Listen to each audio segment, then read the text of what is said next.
네, 할렐루야. 6월 6일 토요일 날짜입니다. 오늘 본문은 신명기 28장 25절에서 35절 말씀 함께 묵상하도록 하겠습니다.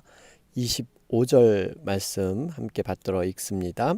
여호와께서 내 적군 앞에서 너를 패하게 하시리니 내가 그들을 치러 한 길로 나가서 그들 앞에서 7길로 도망할 것이며 내가 또 땅의 모든 나라 중에 흩어지고 내 시체가 공중의 모든 새와 땅의 짐승들의 밥이 될 것이나 그것들을 쫓아줄 자가 없을 것이며 여호와께서 애굽의 종기와 치질과 괴열병과 피부병으로 너를 치시리니 내가 치유받지 못할 것이며 여호와께서 또 너를 미치는 것과 눈머는 것과 정신병으로 치시리니 맹인이 두려운 데에서 더듬는 것과 같이 내가 백주에도 더듬고 내 길이 형통하지 못하여 항상 압제와 노략을 당할 뿐이리니 너를 구원할 자가 없을 것이며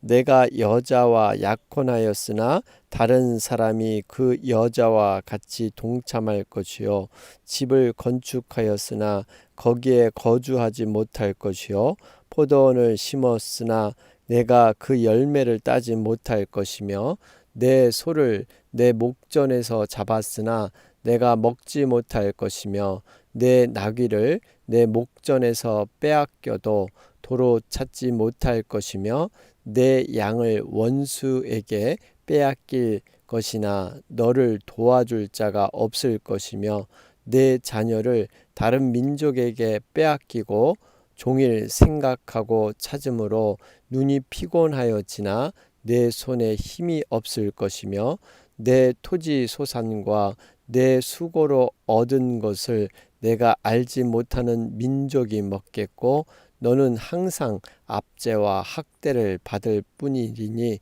이러므로 내 눈에 보이는 일로 말미암아 내가 미치리라. 여호와께서 내 무릎과 다리를 쳐서 고치지 못할 심한 종기를 생기게 하여 발바닥에서부터 정수리까지 이르게 하시리라. 아멘. 우리가 계속해서 신명기 27장부터 34장 모세의 세 번째 고별 설교에 해당이 됩니다. 언약 갱신에 대한 부분을 다시 한번 언급하고 있습니다.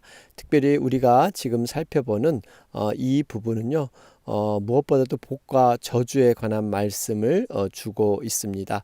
우리가 이 복과 저주 여기에 대해서 생각할 때 꼭 두 가지를 기억해야 합니다. 하나는 진정한 복이 무엇인가 하는 것입니다.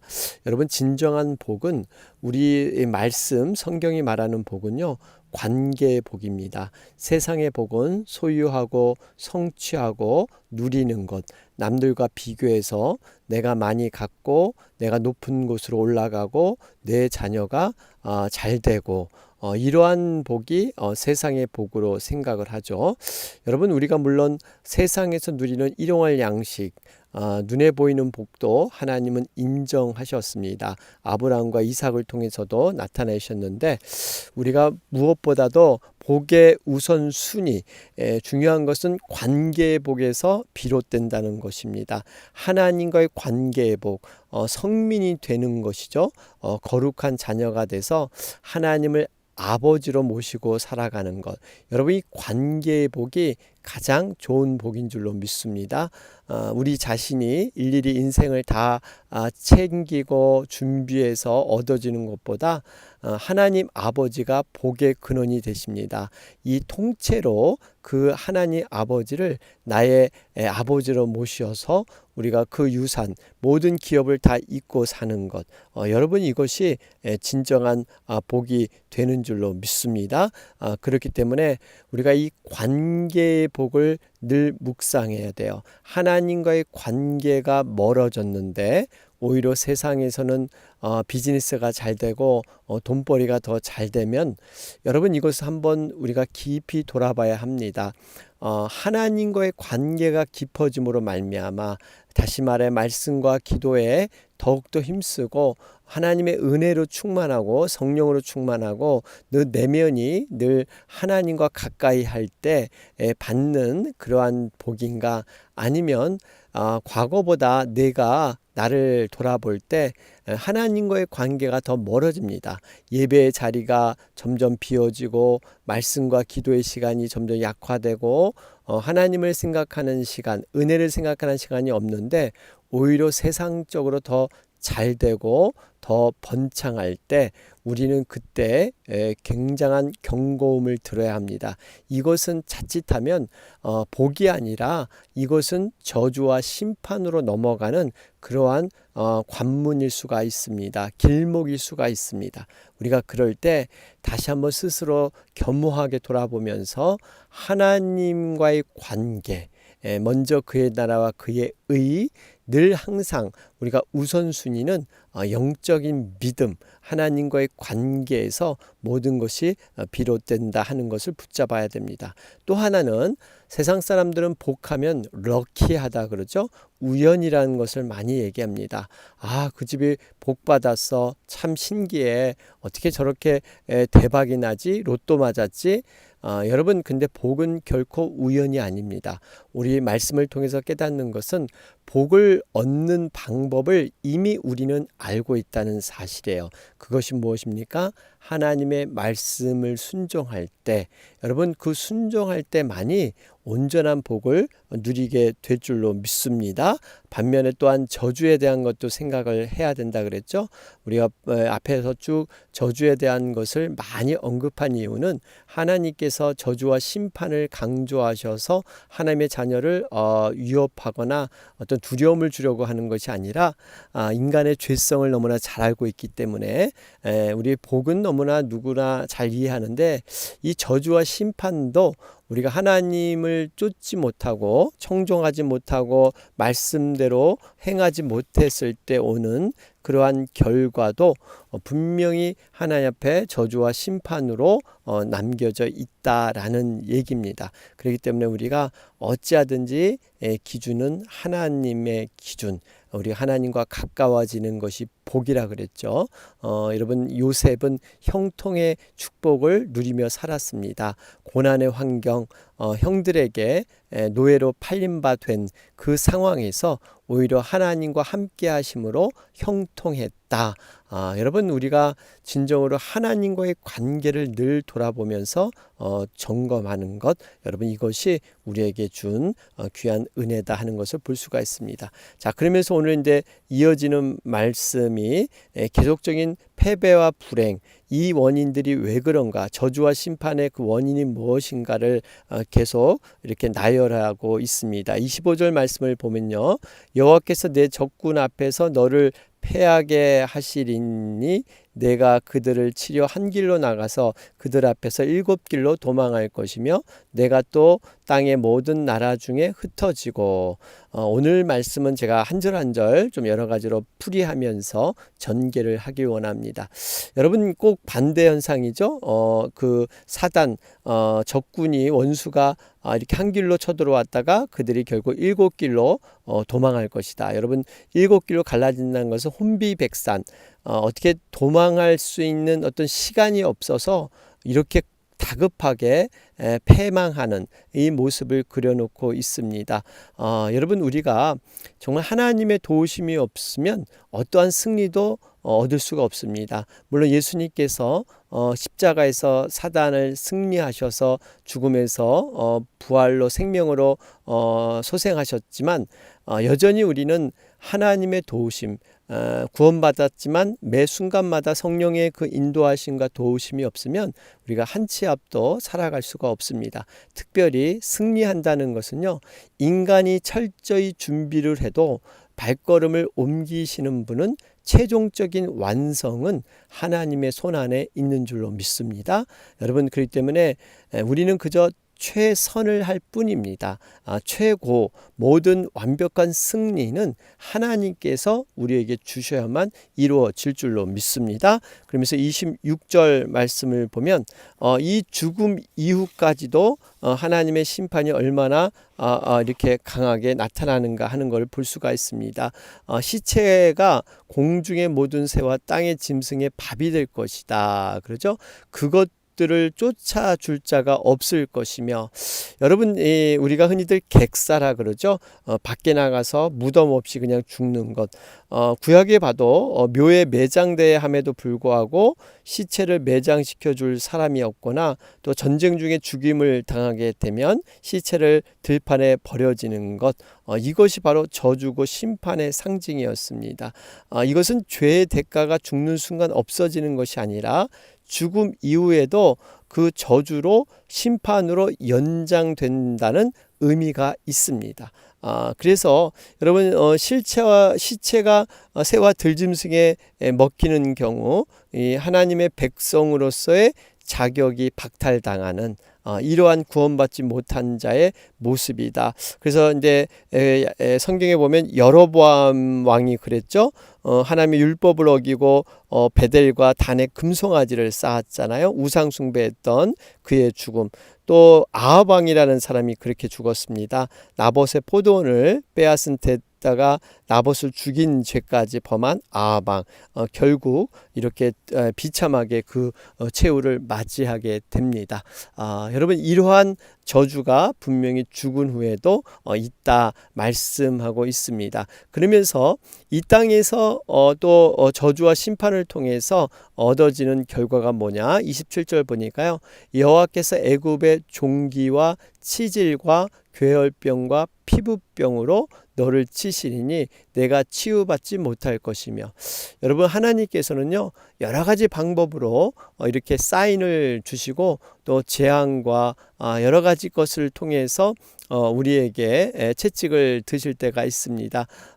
여러분 이 피부병을 일으키는 것, 지금 이러한 일들, 또 이 종기, 괴혈병, 이런 여러 가지 이러한 그 육체적인 질환들, 사실 이런 것들이 개인적인 어떠한 몸의 관리를 잘못해서 일어난 것도 있지만, 지금 보면 환경 파괴와 면역 체계의 약화, 이런 여러 가지 일들로 인해서, 또 기술 발달로 인해서 이런 문명이 너무 발달함으로 말미암아 자연이 파괴되는 여러 가지 이유에서 우리가 병들이 생기게 됩니다. 이런 근본 대책이 무엇이냐? 우리는 항상 하나님과의 관계에서 우리에게 일어나는 모든 사건과 상황들을 이렇게 점검해 보는 것이 중요합니다. 하나님은 총체적으로 이 세상을 만드시고 주관하시는 분이시고 이 세상을 움직이시는 분이십니다. 그렇기 때문에 늘 우리가 하나님과의 관계 안에서 이 모든 것들을 이렇게 바라볼 수 있는 것, 그러한 태도가 중요합니다. 그러면서 28절에 이제는 이런 육체적인 질병뿐만 아니라 정신적인 얘기를 하고 있죠. 여호와께서 또 너를 미치는 것과 눈머는 것과 정신병으로 치시리니. 여러분 앞에서는 육체적인, 뒤에는 정신적인. 여러분 사실 정신적인 면, 이것이 어떤 인간의 어떤 도덕과 윤리, 어떤 인간의 뇌의 기능, 이것에서 끝나서는 안 되고요. 사실은 하나님이 모든 기준이 되십니다. 하나님 마음에 하나님께서 마음에 새겨놓으신 자연법, 이것으로 하나님이 기준을 세웠지만, 사실 지금 이러한 인간의 마음이 이런 진리가 정말 무너지고 있는 이런 시대에서 하나님이 내리시는 저주는요, 정말 이 모든 것들이 우리의 상황과 우리의 주변에서 이렇게 일어나는 조짐들이 보이고 있습니다. 사실 엄밀히 말하면요, 현대인들이 현대인들을 바라볼 때 정상적인 사람, 여러분 정상적인 사람을 찾기가 어렵죠. 겉으로 드러나는 어떤 정신질환은 없지만 내면을 들여다보면 현대인들은요, 모두 어떻게 보면 비정상이라고 할 수가 있습니다. 왜 그럴까요? 죄로 인해서 타락했기 때문에 선한 양심이 파괴되고 정말 이런 정신적인 모든 것들을 자신이 컨트롤할 수 없는 이러한 시대, 이러한 사람들로 지금 늘어가고 있습니다. 우리가 정신의 질환을 해결하는 방법은요, 자신이 정상이 아니다 하는 것, 나는 연약하고 부족하다는 것을 인정하는 데서부터 시작이 되죠. 만약에 이러한 것을 인정하지 않으면 주변 사람에게 너무나 많은 피해를 주게 됩니다. 나는 정상적인 사람이야. 나는 완벽한 사람이야. 이런 것을 통해서 판단과 정죄를 주변 사람에 일삼고 또 공격하는, 또 공동체를 파괴하는 일이 이렇게 나타나게 되는 거죠. 이것이 바로 죄인 의식입니다. 우리는 하나님 앞에 다 부족한 죄인이고 연약한 모습이다. 여러분, 여기에서부터 출발을 해야 모든 문제 해결이 있습니다. 이것을 통해서 우리가 하나님을 더욱더 붙들게 되고 특별히 이 땅에서 이루어지지 못할 하나님 나라의 완벽성, 이것을 바라보면서 우리가 하나님 나라의 도래를 속히 오기를 간절히 기도하며 또 조금이나마 우리의 정말 교만하지 않는 모습으로 순종으로 이렇게 나가게 되는 것이죠. 어쨌든 우리가 완벽한 그러한 나라는 하나님 나라밖에 없는 줄로 믿습니다. 그러면서 29절에 맹인이 어두운 데서 더듬는 것 같이 내가 백주에도 더듬고 내 길이 형통하지 못하여 항상 압제와 노력을 당할 뿐이리니 너를 구원할 자가 없을 것이며, 여러분, 이 맹인이 이 어두운 데서 더듬는 것 같이 백주에도 더듬는다. 여러분, 오직 빛은 하나님만이 되십니다. 인간이 아무리 정말 빛을 구하고 빛의 존재처럼 살아가려고 하지만 하나님이 빛을 비춰줘야만 인간은 그 빛을 따라가며 사는 존재지, 이런 빛을 만들거나 빛을 이렇게 비출 수 있는 존재가 아닙니다. 여러분, 지금 우리는 하나님과의 관계가 끊어진 상태죠. 영적인 어두운 가운데 타락한 육신을 갖고 살아가고 있습니다. 하나님의 빛, 여러분, 이 빛은요, 성령을 통해서 우리에게 가능하게 비춰지는 빛인 줄로 믿습니다. 현대는 문명의 빛이 화려합니다. 그러나 영적인 빛이 사라졌어요. 하나님을 찾아도 볼 수 없으며 도움을 구해도 도움을 받을 수 없는 상태, 오로지 이 상태가 있었기 때문에 예수 그리스도가 오셔서 우리를 살리시고 그 빛 대신 그 하나님을 우리를 인도해 주신 그러한 사건이 바로 예수 그리스도였습니다. 그러면서 30절 말씀 보면, 이 30절부터 34절 말씀을 보면 과연 진정한 저주와 심판이 무엇이냐 하는 것을 우리는 볼 수가 있습니다. 굉장히 중요한 그러한 의미가 있는 말씀인데요. 우리들은 흔히 저주 심판하면 보통 없어서, 못 입어서, 못 먹어서, 남들과 비교해서 가난해서, 못 배워서, 어떤 열등감, 뭐 이런 것을 저주다, 심판이다, 왜 이렇게 내 삶이 이럴까, 이런 경우를 많이 경우를 들게 되죠. 그런데 성경에서는 그렇지 않습니다. 여러분, 성경을 가만 들여다보면요, 어느 때 저주고 심판이냐 하는 것을 오늘 30절부터 34절에 자세하게 설명하고 있습니다. 여러분, 30절 보세요. 내가 여자와 약혼하였으나, 여러분, 이제 가정을 이룰 수 있는 귀한 복이 있었습니다. 그리고 또 보면 집을 건축하였으나, 집을 건축할 정도로 재원이 풍부했고요. 또 포도원을 심었대요. 여러분, 포도원을 심었다는 건 그 당시 굉장히 부자에 속합니다. 또 31절에 내 소를 내 목전에 잡았으나, 여러분, 소를 잡을 수 있는 정도 굉장히 부유한 삶입니다. 나귀를 내 목전에 빼앗긴, 나귀도 있었다는 것은 재산이 있었다는 거고요. 또 양을 원수에게 빼앗긴다. 그렇죠? 양, 소, 나귀, 양이 있었습니다. 31절에 뿐만 32절에 보니까요. 내 자녀를 다른 민족에게 빼앗기고, 여러분 자녀를 다른 민족에 빼앗긴다는 것은요. 굉장히 그 자녀가 똑똑하거나 어떤 명문 가문이었다는 겁니다. 보통 왕족들을 이렇게 어떤 나라가 쳐들어오게 되면 왕족의 후손들을 데려가죠. 그래서 거기서 자기네 교육을 시켜서 친화 정책이라 그러죠. 여러분 똑똑한 자녀들만 데려가지 그냥 일반적인 이런 사람들은 데려가지 않습니다. 그러니까 지금 보면은 굉장히 다른 어떤 비교를 해볼 때 없거나 모자란 것이 아니라요. 모든 것을 갖추고 오히려 더 풍성함을 누리려고 했는데 그것을 자신이 누리지 못하는 겁니다. 여러분 그러니까 저주와 심판은 언제 있냐면요. 없어서 못 먹어서가 아니라 남들이 볼 때 참 부러워해요. 저 집은 왜 저렇게 잘 되고 저것도 있고 이렇게 해. 그런데 정작 자신은요. 그 내면을 들여다보면 그러한 것들이 아무런 행복이 안 되고 복이 안 되는 거예요. 의미가 없는 거예요. 그것이 자신에게 유익이라고 생각하는 것이 별로 없어요.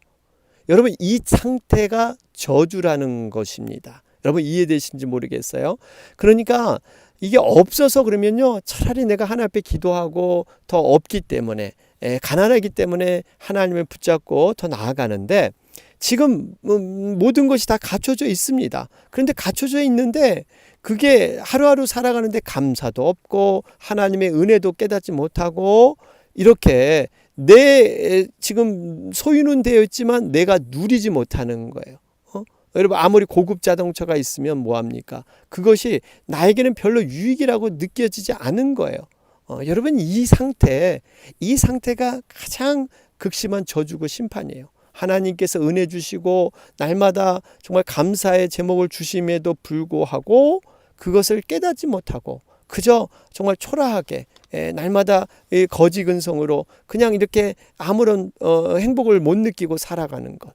여러분 이것 자체가 저주이고 심판이 되는 줄로 믿습니다. 그렇기 때문에 우리가 진정으로 복이 뭐냐? 하나님과 가까이 하는 거예요. 그래서 하나님이 가까이 함으로 말미암아 내 삶에 얼마나 감사하고 범사가 얼마나 충만하고 작은 일에도 정말 이 하나님의 주신 은혜를 발견하는 것. 여러분 이것이 진정한 복이 되는 줄로 믿습니다. 그러면서 여러분 여기 말씀을 보면 특별히 31절에 이렇게 도와줄 자가 없다 그러잖아요. 이 지금 31절 여러분 이 가나안 백성들은 하나님께서 주신 축복이 서로 감사하며 풍요의 기쁨을 함께 누릴 수 있도록 가나안 공동체 바로 이스라엘 백성들이 그렇게 살았잖아요. 그래서 그들은 이제 앞에서 말했지만 계대 결혼까지 하잖아요. 다른 우리 친족이 대가 끊어지면 그 대를 잇게 해주는 것, 또 그들의 경제적인 손실이 있으면 그걸 같이 보상해 주면서 함께 누리고 번영하는 그러한 공동체적인 복. 지금 그 복이 다 사라졌다는 거예요. 이렇게 어려움을 당하지만 뭐예요? 도와줄 자가 없다. 구원할 자가 없다. 그러니까 지금 이 이스라엘 백성들이 하나님이 주시는 그 공동체의 복이 완전히 상실해서 비록 가나안 그 약속의 땅에 머물렀지만 하나님이 진정으로 주시고자 하는 그 복을 못 누리는 이러한 타락한 모습이 있다 하는 것을 저주로 표현하고 있습니다. 특별히 또 한 가지 더 보면요. 여러분 이 자녀를 빼앗겼다는 것 32절 보면 이 자녀를 빼앗겼다. 어떻게 보면 이 자녀를 빼앗긴 아픔은요. 하나님이 제일 먼저 경험했습니다. 독생자 예수님을 스스로 내어주는 십자가의 고통을 다 알면서도 그것을 이렇게 자녀를 내어주는 이 고통. 여러분 하나님께서 우리 자녀에 대한 상실한 마음, 자녀에 대한 상한 마음을 하나님이 정말 무엇보다도 깊이 아시고 계시는 줄로 믿습니다. 그러면서 여러분 30 우리 32절에 보고 33절에 보면요. 내 토지 소산과 내 수고로 얻은 것을 내가 알지 못하는 민족이 먹겠고 그래요. 여러분 내 토지의 소산과 수고로 얻은 것을 빼앗긴다는 것. 여러분 이 사실을 이걸 뒤집어 얘기해 보면요. 우리가 정당하게 수고하고 노력한 것을 내가 거기서 나온 것을 먹을 수 있다는 것이 여러분 축복이 되는 줄로 믿습니다. 수고한 결과를 그대로 얻는 것, 그대로 내가 보상받는 것, 아무것도 아닌 것 같죠. 우리가 내가 수고했고 내가 노력해서 내가 이렇게 먹는데 뭐 그건 당연한 거 아니냐. 남들보다 나는 더 수고를 했는데 여러분 이것조차도 우리가 자연스러운 것이다 말할 수 없습니다. 하나님의 특별한 은혜로서 이게 가능한 거예요. 여러분 제일 억울한 게 이제 수고를 다 했지만 다 빼앗긴 거 아니겠습니까? 여러분 그래서 이 세상을 보면 지금 투기나 어떤 도박 같은 거 이런 경우를 보면 이것이 수고로서 먹기보다는 어떠한 그 우연, 어떠한 그 수단, 방법을 통해서 이렇게 먹고 나누는 거죠. 여러분 주식을 번다. 그러면 번 만큼 손해보는 사람이 있을 겁니다. 수고로 그 사람 쪽에서는 얻은 것을 빼앗기는 통로가 되는 거죠. 현대사회를 보면 이익을 위해서는 자신의 수고를 담보로 다른 이들의 수고를 빼앗는 경우, 여러분 이것은 정상적인 그러한 삶이 아니죠.